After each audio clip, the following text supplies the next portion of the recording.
পেছনে একটা ছোট্ট পুকুর, হ্যাঁ গদিরুন সগীরুন, ছোট্ট একটা পুকুর। তো এই পুকুরে দেখে আমি দাঁড়িয়ে গেলাম, আমার কাছে খুব ভালো লাগলো। এই ছোটোবেলায় এই ধরনের পুকুরে কত যে গোসল করেছি, কত দুষ্টুমি করেছি, খেলেছি। বল নিয়ে আমরা নেমে যেতাম শৈশবে বন্ধুরা মিলে, এই বল দিয়ে খেলা করতাম। বিশেষ করে যখন বৃষ্টি হতো তখন তো কথাই ছিল না।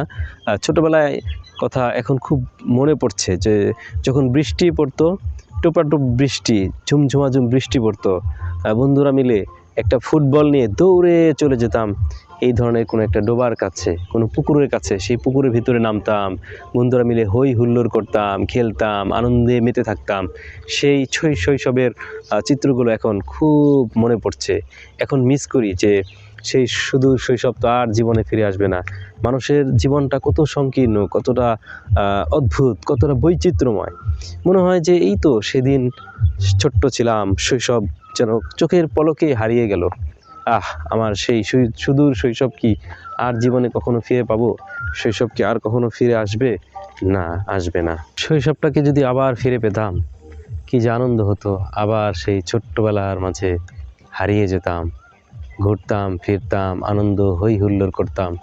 সেই দিন তো আর কখনো ফিরে আসবে না। এটাই হচ্ছে জীবন। মানুষের জীবন, এই দুনিয়ার জীবন তো একবারই আসে। শৈশব কিন্তু একবারই আসে, বারবার আসে না।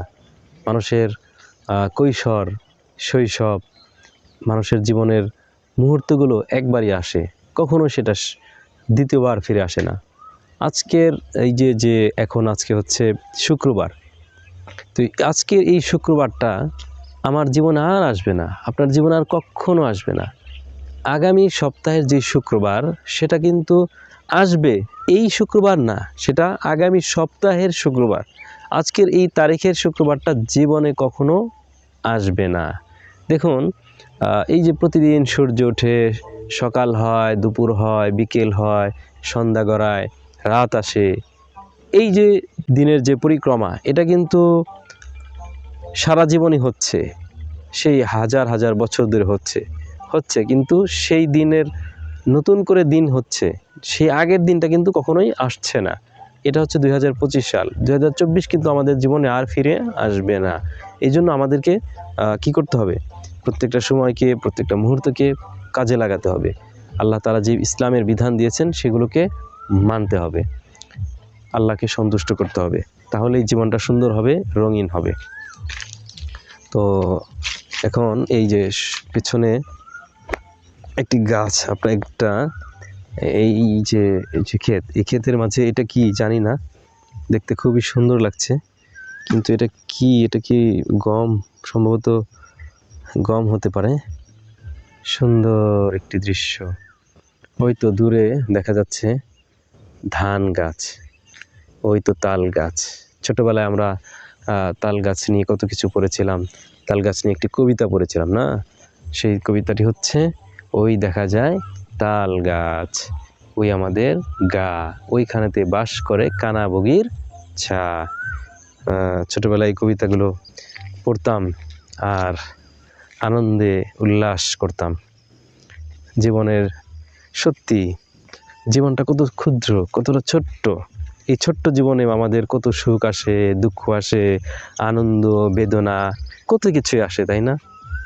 হিংসা, বিদ্বেষ, সব কিছু ভুলে আসলে এই ছোট্ট জীবনকে আল্লাহর জন্যই উৎসর্গিত করা চাই। হ্যাঁ, এই পাশে দেখা যাচ্ছে পেঁয়াজের বাগান, পেঁয়াজ ক্ষেত। ওয়াও, কি সুন্দর!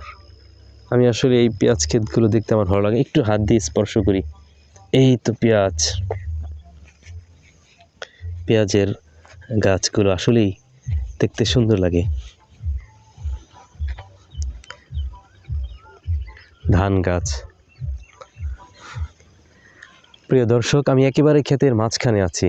আমার চারপাশে ক্ষেত আর ক্ষেত, ফসল আর ফসল। এই পেছনে আছে পেঁয়াজের বাগান, আর এই পাশে আছে এটা সম্ভবত ধনিয়ার পাতা গাছ, আর এই পাশে কি গাছ সেটা জানি না, এটা কি ক্ষেত।